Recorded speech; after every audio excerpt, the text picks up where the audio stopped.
You're listening to a podcast from The Word. Dave, I have a stack what he sent in from one of our listeners, John Hilton, and I've tinkered with it very slightly. And it's on a theme that we visit quite often, actually, on this podcast, which is PG Wodehouse. It says, are these women PG Wodehouse characters or American country singers? He's noticed that a lot of women in American country music have names that make them sound kind of posh and twinkle-eyed and capable of dancing on tables, much like PG Wodehouse characters. So you have to identify whether these are from PG Wodehouse or they're American country stars. And I'm going to give you 10 of them. Here they are. Elaine Spanky McFarlane. Spanky McFarlane is an American singer. He used to be the leader of a group called Spanky and Our Gang. You're absolutely right. That's right. Okay, Margie Singleton. Margie Singleton. Don't know. Doesn't sound very Wodehouse to me, but so I'm going to say American singer. She is. She's a country singer from Louisiana who duetted with George Jones and Farron Young. Lacey Brown. Ooh, God. That sounds like a showgirl that Tuppy Glossop might elope with in some stories. I'm going to say Wodehouse. No. American singer-songwriter from Amarillo, Texas. Came 12th in the 9th season of American Idol. I'm amazed you don't know this. Corky Pirbright. Corky Pirbright is definitely, she's probably the sister of Catsmeat Pirbright. You're absolutely from right. From the Woodhouse story. You're absolutely right. Claude Catamol, Catsmeat Potter Pirbright. That's amazing knowledge. Very good. Okay, Veronica Wedge. Veronica Wedge, what a fabulous name. Isn't that a great name? I'm going to say Wodehouse. She is you're doing very well. She's the beautiful but simple daughter of Lady Hermione and Colonel Egbert Wedge. Of course. Okay, Camille Bright Smith. Gosh, country singer. Yeah, from Long Beach, California. Kippy Brannan. Is that first name again? Kippy Brannan. Kippy Brannan. American singer. Yeah, 4 singles on MCA. Gloria Salt. Glorious. All sounds like a punk name, doesn't it? Does. Gloria Salt. Veruca Salt. Gloria. I'm going to say Wodehouse. She was the athletic girl briefly engaged to Sir Gregory Parslow. You are doing, but I think you've got 100% so far. 2 to go, okay? Rhoda Platt. Rhoda Platt, singer, American singer. No, she's a barmaid. Oh, right. George Worcester, Lord Yaxley thinks he's in love with. And lastly, Juice Newton. Juice Newton, definitely, American singer. Juice Newton and Silver Spur. She is very well known. I thought you were going to mention, when you suggested the topic, I thought, here comes Bobby Wickham. Bobby Wickham, who was one of... I think Bertie Wooster, his heart beat faster for Bobby Wickham. You know. That's a proper country name, isn't it? No, she was. No, I know, but you can see you see Bobby Wickham in you really see a pair of embroidered boots and a frayed jacket. Anyway, there we go. That's good work. Thank you from our man John Hilton. Sorry, John Hilton. That'd be good. Yes, that's another idea for a stage. Paradise Refound. Yeah. So the Rolling Stones record. I've just been in Amsterdam, Mark, for a couple of days. Yeah, and I've got to ask you one question about Amsterdam because I know you're a big cyclist, and obviously we know that Amsterdam is the home of the cycle. People cycle absolutely everywhere. On amazing bikes that have back pedal brakes.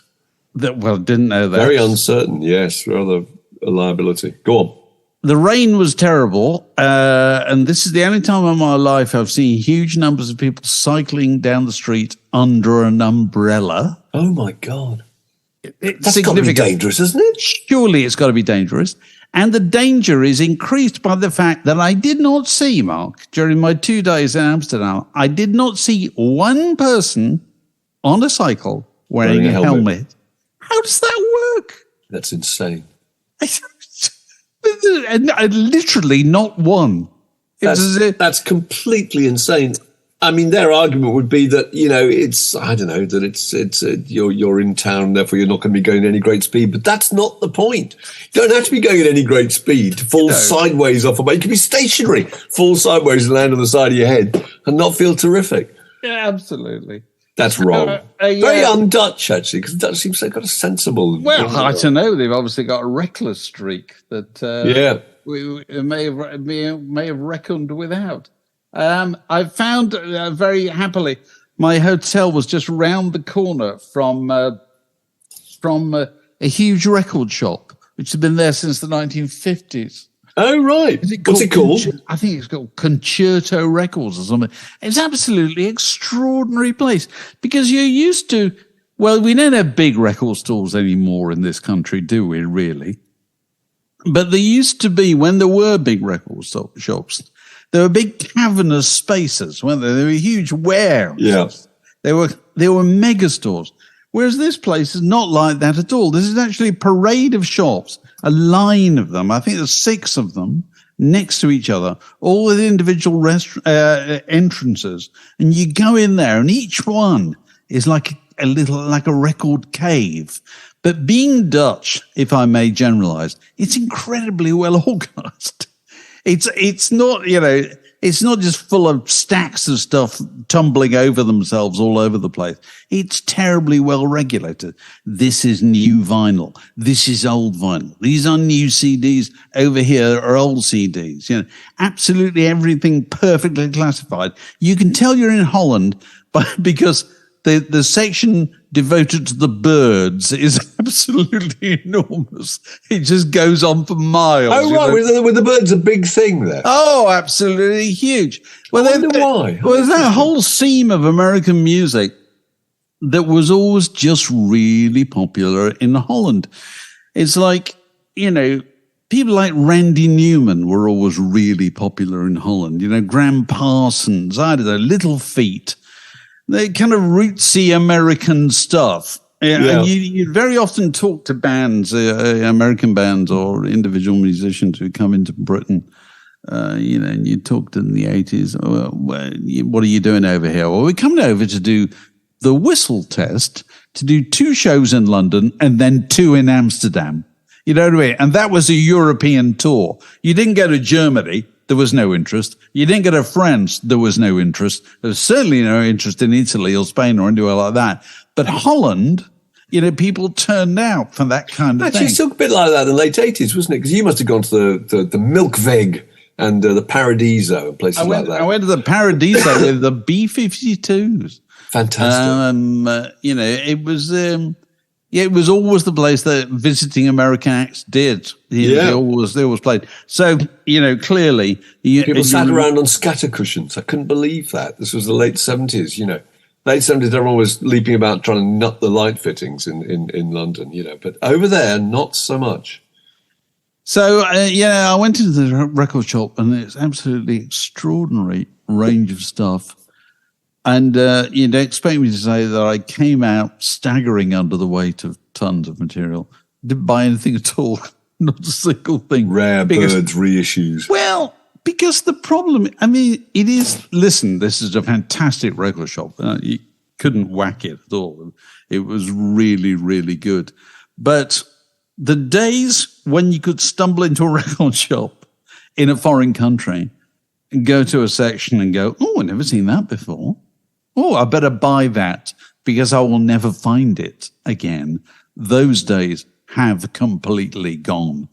And therefore, record shopping abroad doesn't have the same appeal at all as it used to have 20 years ago. But it used to have such appeal in America because it was so cheap. Do you remember? Yeah, but it's not just that. It's the fact that you used to see things. I can remember buying, old blues reissues or whatever. This would be the 80s. Well, that's 40 years ago, Mark. And you think, if I don't buy this, if I don't take this right now, I will never see it again in my life. Because there was no central repository of information about what there was. Well, now there is. So you didn't know it existed. It wasn't like you were looking for it. Exactly. And whereas nowadays, you put the name of anything into Google, And there it is. It's a flat world. We can all have access to that stuff.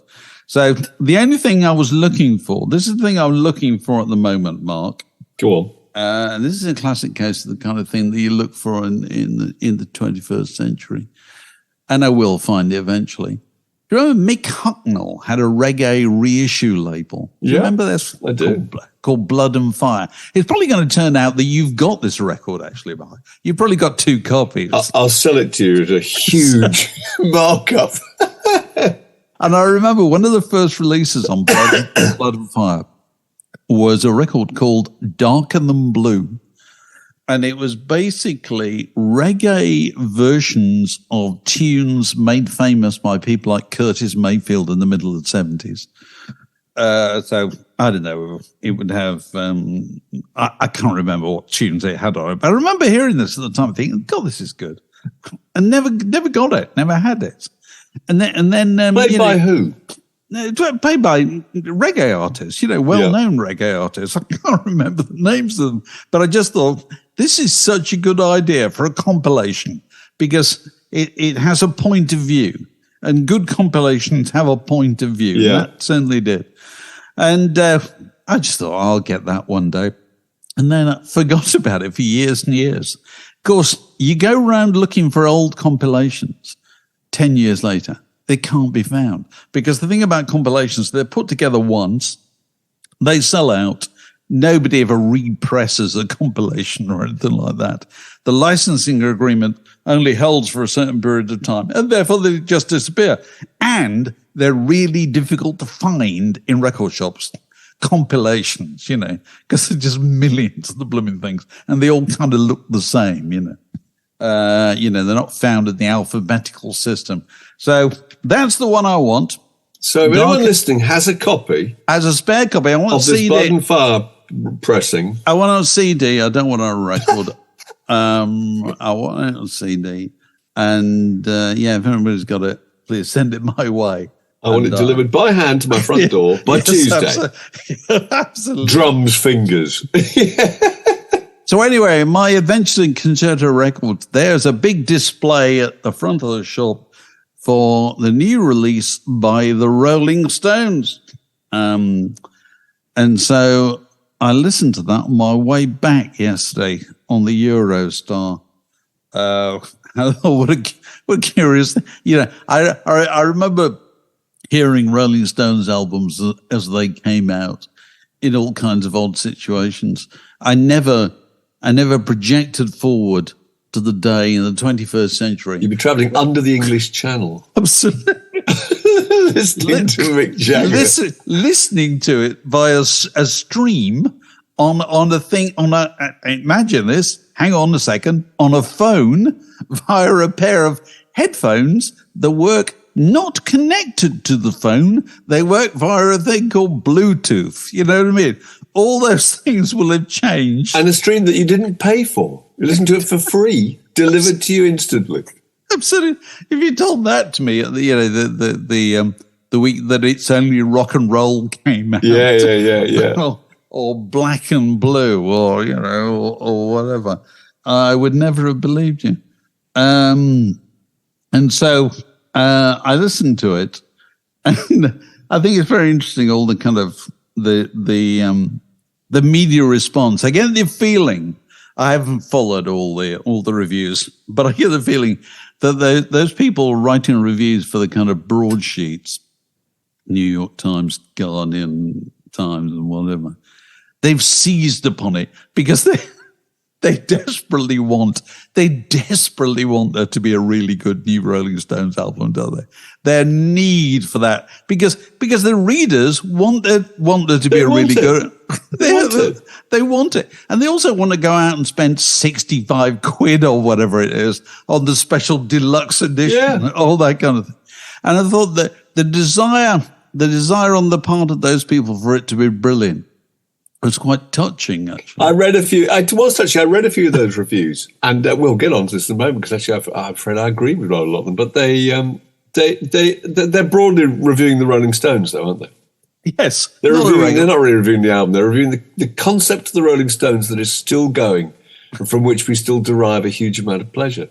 And I thought that was touching too. But you sent me that piece in the Quietus, I think it was, about the I thought it was really interesting actually about the production of the record and about the compression of the sound. It's produced by a guy called Andrew Watt, who produced, recently Justin Bieber and Dua Lipa and various people, but also Ozzy Osbourne, Elton John, did Iggy Pop, Paul McCartney, etc. Renowned, and also uses auto-tune a lot, apparently, but renowned for his compression of sound. Yeah. And there's a bit in the Quietus review that says, I'm going to quote this, it says, their individual instrumental parts blend into one monolithically ugly blob, suffering a similar fate to the catatonic souls collectively imprisoned and intertwining within Freddy Krueger's gammy chest. You think, my God, is it really that bad? And he's got a point. To be fair, he has got a point. It's that very compressed sound. I was watching the Stones. They had 2 documentaries on the telly a couple of nights ago, and there was footage of them in 1974. And I thought the thing was so wonderful about their sound was the space in it and the hole and the swing. There were moments when those 2 guitars would fade away and the bass would come up and there would just be a little bit of piano in the background and everything there was room to maneuver within it. There were no holes. This has no holes in it, this record. It's just a constant barrage of sound, isn't it? And that's a bit relentless. But on the positive side, Dave, I really liked it. I really liked it. You have to ask yourself, what do you want from a Stones album now? And the truth is, I don't really want another Stones album, actually. I don't want one. I'm not sitting here waiting for one. I'm quite happy for them to do some old. But, it's the first, isn't it? It's the first record for 18 years of their original songs. But I also, the lyrics, I don't care about the lyrics. Most of those reviews are about the lyrics, aren't they? I don't care what they write about. I don't want to hear the Stones offering their political opinions. I have no interest. I don't want to hear what I want is interesting observations about life, which you don't get. I'd love to hear them writing about the whole concept of getting old, which they don't do because they won't really acknowledge it, because that is interesting. Musicians getting older and talking about differences in their life. A lot of this record is about Mick Jagger's love life and Mick Jagger's sex life. I literally couldn't be less interested in that. So I don't listen to the lyrics at all. But I did feel that they were really good songs. There's not a duff track on it, Dave. I'm sorry. There isn't. They're really beautifully written. Those who are listening to this can't see David Hepworth laughing quietly and inaudibly. I'm not laughing. No, they're not riffs. These are proper songs. These are verse, chorus, bridge, verse, chorus, solo. Beautiful chord sequences. 3 of them written with this guy, Andrew Watt. Chord they were great, honestly. A break. Right, hold on. You've had your say. All right. Over to you, sir. I was thinking about this all the way back yesterday. All the years of listening to Rolling Stones records, which in my case goes back to like 1964 or whatever it is. And what I realized looking back on it, the kind of the quality of Rolling Stones records all comes down to one really simple thing: riffs. It is all about riffs. And I can remember the first time I heard The Last Time, or Satisfaction, or Jumpin' Jack Flash, or Gimme Shelter, or even Start Me Up, or Tumblin' Dice, Rocks Off, Hey Negrita, Brown Sugar, It's Only in Rock and Roll. You always had the same feeling when you heard them for the first time. I want to hear that again. I want to hear that again. Because there's got a little itchy, scratchy little idea in here. And it might have been Keith's, or it might have been Mick's, or it might have just happened with the 5 of them together. But they just had those kind of little moments that you just want to repeat. Take me back to that track. Play that again. And I can't hear it too many times. There is nothing on this record where you think that at all. Nothing. You could say, it's all very evened out. That's partly the production. And, it might be, as you say, they are more verse, chorus, verse. Oh, they're lovely, soulful tunes. They're beautiful tunes. They're not riffs. It's not about riffs. Okay. And that's your issue. The Stones if the Rolling Stones are not about riffs, what the hell are they about, for crying out loud? Because that's what we remember. That's what gets us excited. That's what people danced to in the days when the Rolling Stones were quite rightly regarded as a dance band, not a rock band. And they've got loads of things that pretend to be really good riffs, and they're kind of all right. Nothing more than all right. The other thing... The slightly duff one, actually. It's slightly duff, but not that duff, with Paul McCartney playing bass on it. But it's fun to hear Paul McCartney playing bass with the Stones. But also, the other things, I don't want to hear any guest artists with the Rolling Stones. You know, the idea of a track list, you go, with Elton John. Oh, come on. You're the Rolling Stones. Oh, the Lady Gaga one's terrific. Have you seen the footage of her out singing Mick? It's just a fierce kind of sound clash. Really, really funny. But I got one additional observation which struck me, because the lyrical content, you know, it's supposed to be about their lives, but it doesn't offer any illumination. Nothing at all. No revelation. Nothing, because they're just moving around a load of cliches. You know, I couldn't help thinking about this. That track, you know, what's it called? Angry. Is it called Angry? Yeah. Or is it... That's about Mick Jagger's lack of sex life, actually, isn't it? Which, I'm sorry, none of us believe anyway. No, you know, don't believe it. I could not be less interested in. And but also, the word angry is such a kind of, it's a wishy-washy word in a song, really. Because, you know, anger comes in a million different shades, doesn't it? From irritation to rage. Yeah.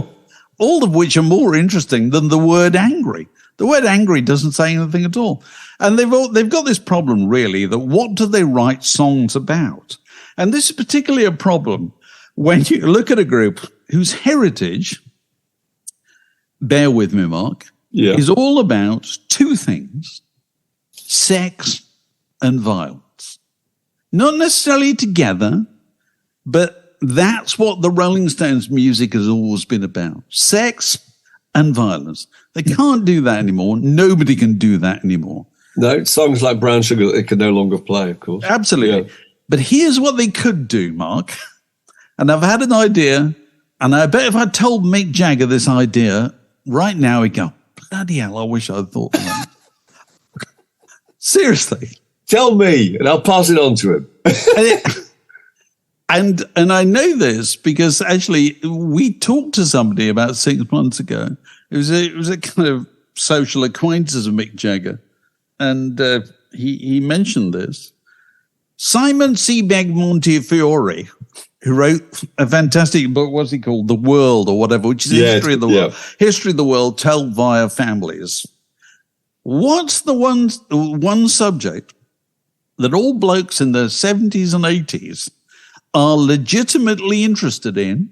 Absolutely every single one of them, without exception, history. History.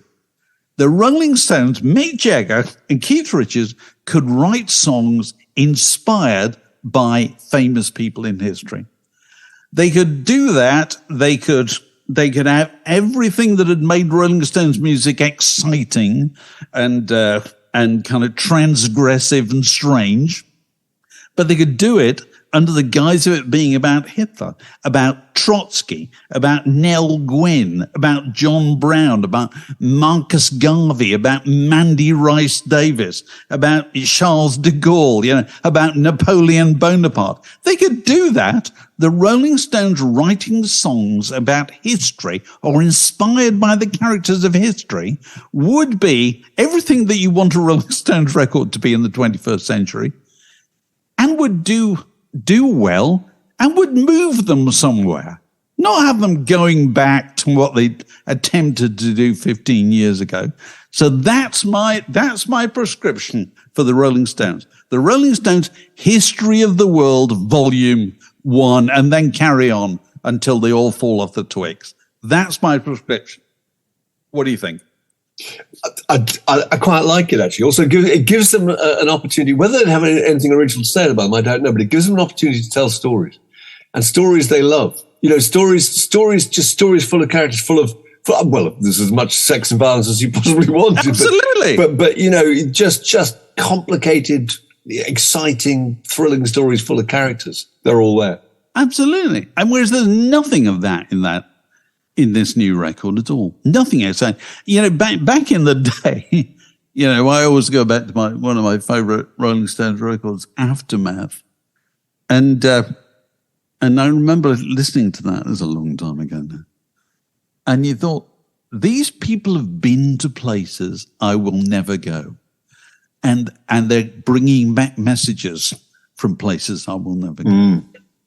And they haven't had that for years. Or maybe they're just censoring themselves. Maybe they have been to those places. My ex-wife married Rupert Murdoch.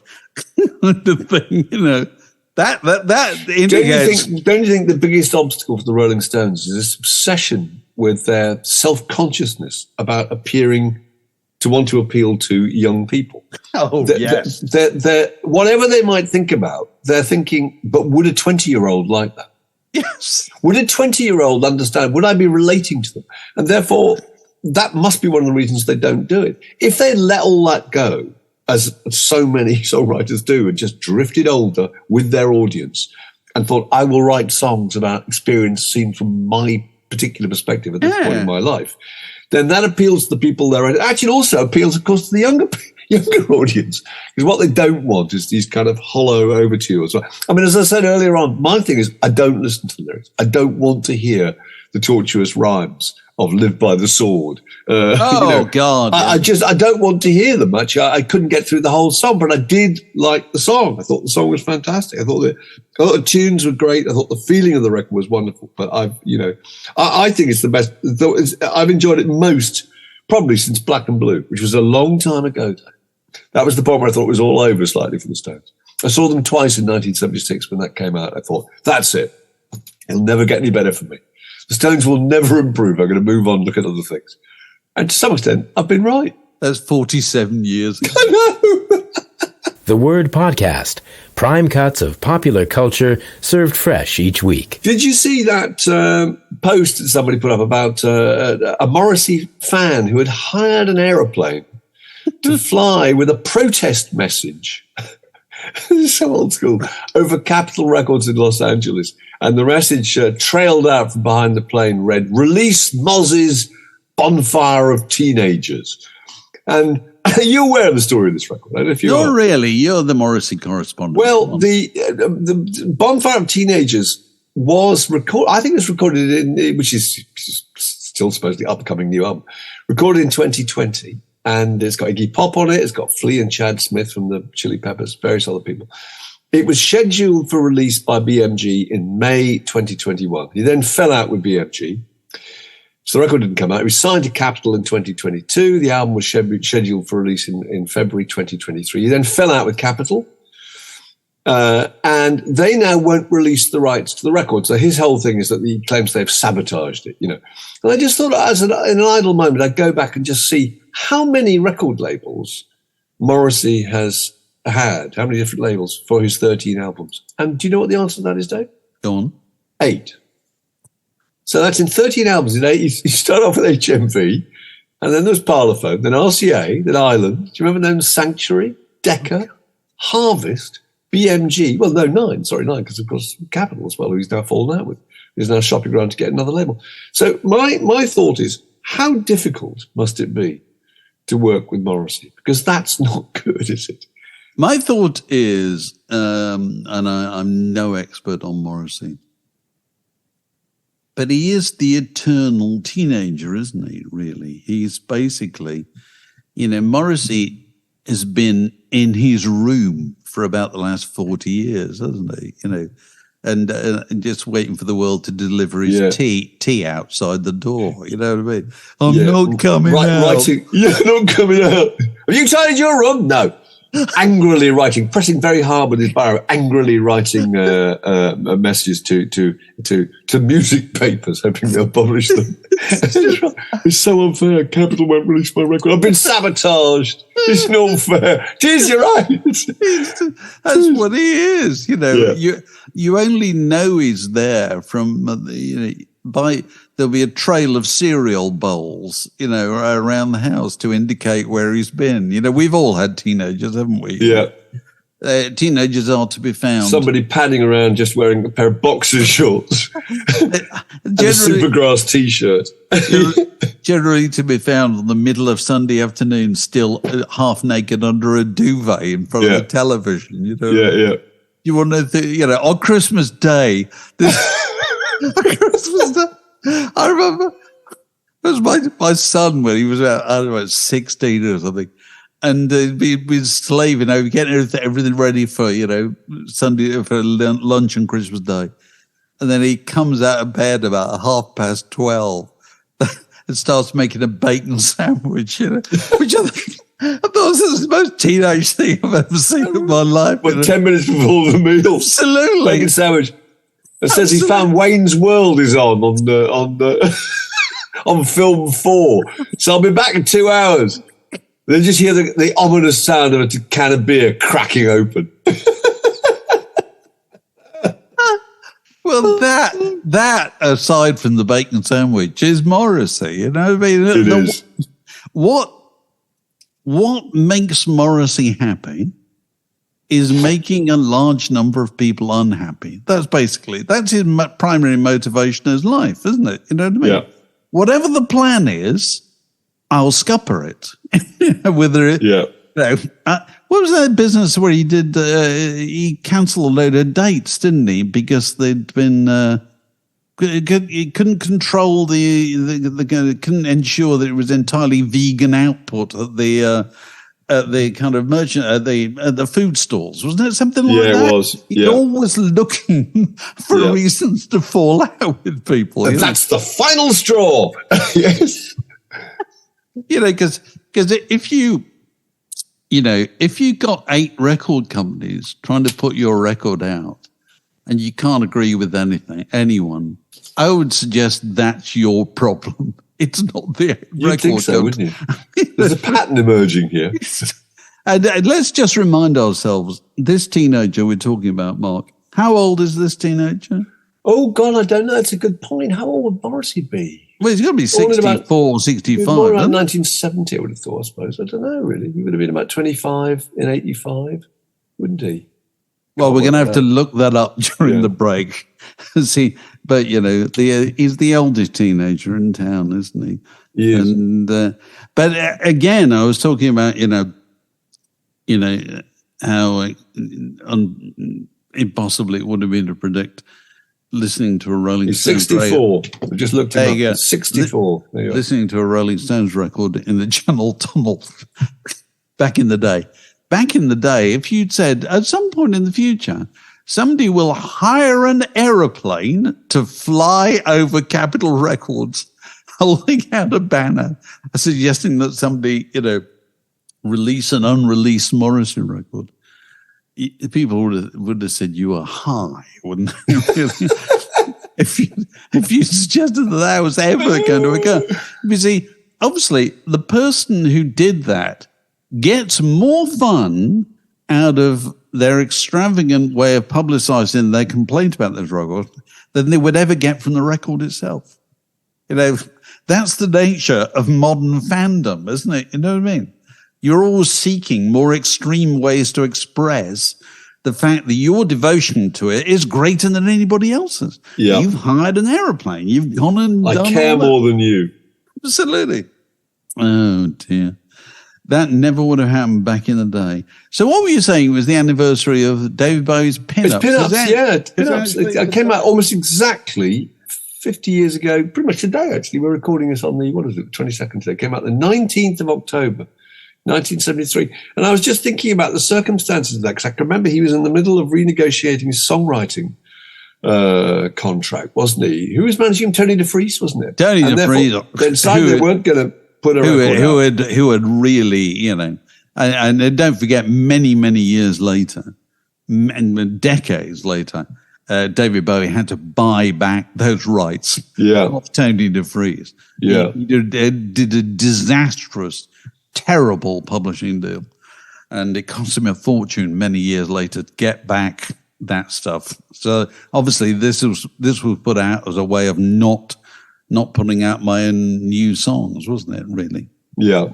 It was a way around it, but it's a really good record. I mean, it's a fantastic record, isn't it? Friday on My Mind, Sorrow, Where All the Good Times Gone, See Emily Play, Here Comes the Night. Fantastic record. I remember there was a sort of almost a legal action because Brian Ferry had recorded These Foolish Things, his covers album. I think Bowie came out before him, about a week before or something. And he tried, at some point, he was going to try and get a legal action to stop that coming out, which he obviously couldn't do. How you could possibly get a legal action to stop it coming out, I don't know. But that was the rumour. Very interesting. And my theory is that's the first great covers album, Pinups. There have been quite a few good ones since, but that was the first great one, I thought. Well, I suppose it was around that time that people, so 1973 is around that time when people start looking back at the 60s, isn't it? Yeah. Then I think people in the 60s had made records of the 50s tunes, hadn't they? They must have done. But this is about the same time as, do you remember, there's a really good compilation on Decca put together by Roy Carr and I think Charlie Murray called Hard Up Heroes. Do you remember this? I don't remember that. That was an NME thing, was it? No, it wasn't. It was just done for Decca, I'm pretty sure. And that was all those kind of 60s beat bands that had only had one hit, but were kind of worthy of being celebrated. And the Bowie thing, I'm just looking at it here. The curious track, because you got Rosalind, which is the Pretty Things, the great Pretty Things. God, those early Pretty Things records, Rosalind, Don't Bring Me Down, Honey I Need. My God, you talk about rock and roll records. We were talking earlier about the people's attempts to record rock and roll in a way that makes it sound exciting. Go and listen to those records. They came out in Philips in 1965 or whenever it was, done by the Pretty Things. And Honey I Need is unbelievable. And then Here Comes the Night is a Van Morrison Them song. I Wish You Would is Yardbirds, isn't it? I think it is. I think it's a Billy Boy Arnold song that the Yardbirds did. See Emily Play, obviously Pink Floyd. Can't Explain the Who. Friday on My Mind, the Easy Beats. Sorrow and the Merseys. Don't Bring Me Down. Is that another? That's another Pretty Things tune. Shapes of Things, Yardbirds. Anyway, Anyhow, Anywhere, Who. Where Have All the Good Times Gone, The Kinks. So these are all big celebrated groups. The only exception is track 5 on the first side, which is Everything's All Right by the Mojos. Do you remember that? Do you remember? Which was quite a big hit. Yeah. And then they never Not did the same league. They never did anything at all. There's no mythology around the Mojos. No, there isn't. But also offer one possibly controversial opinion. I think Brian Ferry kind of won that little battle with, was it These Foolish Things? And then, it was These Foolish Things. And then Another Time, Another Place. Because These Foolish Things was a really popular record. And the reason it was really popular is it had that really audacious version of Hard Rain's Gonna Fall, which is still a fantastic record. It's a really up-tempo version of a Hard Rain's Gonna Fall. Really unexpected version of was Jealous Guy on that? I can't remember him. No, Jealous Guy was on Roxy Music thing later. That was later, wasn't it? That's right. I think I'm right in saying, yeah. I've got my copy of These Foolish Things here from Brian Ferry. This is very exciting. After this next thing is a very exciting breakthrough in podcasting. I'm going to take off the shrink wrap of this record bought in the early 70s. Okay, you ready? Yes. That's quite a moment. Could you hear that? There you go. Unboxing, live. That's brilliant. There it is. These Foolish Things. A Hard Rains Are Gonna Fall, track 1. River of Salt. Don't know who that was by. Don't Ever Change. Gerald Goffin and King.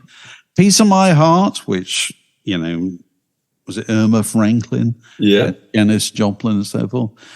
Baby, I Don't Care. Yes, that is You're So Square, Baby, I Don't Care, which later on Joni Mitchell didn't she do that?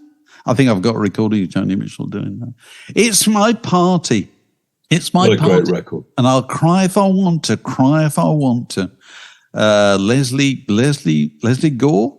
Yes. Don't Worry, Baby, Brian Wilson, the Beach Boys. Sympathy for the Devil, obviously the Stones. Tracks on My Tears, Smokey Robinson. You Won't See Me, Lennon and McCartney. Brilliant choice. I Love How You Love Me. Yes, I can't remember who had the hit with that. Anyway, Loving You Is Sweeter Than Ever, Four Tops, and These Foolish Things. Obviously, the old tune. So you know. So you think Ferry wins? Ferry versus Bowie. That's my personal opinion. You know, other opinions are available freely. The Word Podcast. Fix yourself a drink and it's like being in the pub. And we're joined by a birthday guest, Cahal Chu. Very nice to see you again. And when was the birthday? My birthday was actually last Sunday, so a week ago. And how was this celebrated? Well, I mean, I'm at an age where I'm so old that I don't bother celebrating anyone, and everybody else makes a bigger deal on my birthday than I do. No, you can talk to us. We totally understand this. So what I did was I went to see a movie at the London Film Festival, and in the evening I went to the Big Easy in Canary Wharf for dinner with family. Oh, very nice. Very good. Very so, nice. look, have you got something you want a log to chuck on the conversational fire? Well, I'd like to bring up the subject of between-song chat at concerts, because it's a very much underrated aspect of a live show. Because which acts, in your opinion, give the best and the worst between-song chats? I mean, the worst in terms of, but let's leave out the obvious sort of ill-advised rants from the likes of Eric Clapton or Roger Waters. And who's the best at chatting between songs? Leaving out obvious, hilarious, but very obviously scripted skits from the likes of Bare Naked Ladies. So who's the best and the worst at chatting between songs? God, I can remember seeing Richard Hawley once, who was very good. Richard Hawley's thing was he used to just tell gags in between songs, not related to any of the songs. They're very good. I can remember him saying, so I read this article in the Sunday Times last week. He said about the perils of drinking over 21 units a week. And he said, and that's it. I thought that's gone far enough. From now on, no more reading. And I thought, that's really good. See, that's an interesting example of a slightly different technique, which is I'm going to use the opportunity in between songs to tell a joke, or to pass on a joke. Yeah. Because Bob Dylan goes through long periods of not saying anything at all on stage, doesn't he? Literally, not even good evening and goodbye. But then he'll go through periods where he'll tell jokes. Didn't he, Mark? He went through... Oh, he did? Oh, yeah. Yeah, he used to say, my girlfriend's a tennis umpire. Love means nothing to her. You know? That's right. And then go on to the next song. And didn't he do this thing the other night in... Where was he playing where he mentioned Jimmy Reed? Mark, what was that? Oh, Jimmy Reed is fantastic. Well, that wasn't really a joke. It's just an extraordinary thing. He said, good. He played Goodbye, Jimmy Reed, and he said, if you don't know who Jimmy Reed is, then go home and look him up in Wikipedia. And I thought that was just so bizarre. It's just the idea of Bob Dylan saying the word Wikipedia was so memorable to me. You see, that's quite funny. But I went two things on this subject. Bands are traditionally terrible at it because they are never happy to have a spokesman. And so if you get one person speaking and it's going down really well, the band hate it. Yeah. You can tell they really resent it. And so the bass player will then sidle up to the microphone and offer some kind of additional footnote in order to break the moment. You know what I mean? In order to just crowbar themselves into it. Really, absolutely. Yeah. And I mean, the best ones tend to be solo singers, or obvious band leaders like Bruce Springsteen, where his speech, which he doesn't do as much of now, is a massively important part of the whole thing. It's not just there to link it up. It's there to make it all seem like one story, to make it feel like a total entertainment experience. And I don't think most people do that, but it's a hugely important thing. And I can remember Mark and I used to talk about this years ago and smash hits. And when you get 14-year-olds will go to the first gig, they go and see Duran Duran or whoever it was. And when they wrote in about it, they all said the same thing. And he talked to us. Yeah. And it was really value for money for people, to go along. They don't just want to hear the songs. They want to feel that somebody spoke to them. It's a validation. Well, you could argue that if people are playing the same songs every night, which a lot of times they are, then it's those improvised bits in between that make that a unique show. That is the most memorable thing about it. What are your experiences? Who do you think's been the best? Well, I've never seen Barbra Streisand live, but apparently she has an auto cue for her between song chat. I bet. No. I know Dolly Parton. I was sorry to interrupt you. I once went to a Dolly Parton show at Hammersmith, and I looked behind me, and there was the auto cue on the front of the balcony with the scripted ad libs were rolling. I saw that with Diana Ross too. Absolutely. Sorry, carry on. Diana Ross thing literally said, "Hello, Madison Square Garden." Can you imagine that? Yeah. Anyway. The worst that between song chat that I've seen is Fiona Apple, because she said absolutely zero between each song. She barely said thank you between each song. So she was the worst. The best two that come to mind. Number one, Neil Hannon of the Divine Comedy. Yes, absolutely. He's very avuncular, very chatty. Very funny. Sorry, interrupt once again. A vicar's son. Wow. This is not insignificant. No. If you've grown up with a parent who was quite used to any kind of social occasion and could say a few words, they know the value of this. Carry on. Sorry. The other one really good at in between song chat is Narina Palo. Because I've seen her about 20 times, and her between song chat is actually half the show, because she's always really funny, very self-aware. Yeah. She's talked about things before, like how she's bought this new dress for this gig, but as you can see, it doesn't quite fit her properly because she isn't well endowed enough to fit it properly. She's bemoaned the fact that the only famous person she shares her birthday with is Melania Trump, and things like that. That's good. Will you remember it? No, exactly. It's really good. It's really good. Really important. And your Fiona Apple case is, I think it's terrible because it's sort of just rude.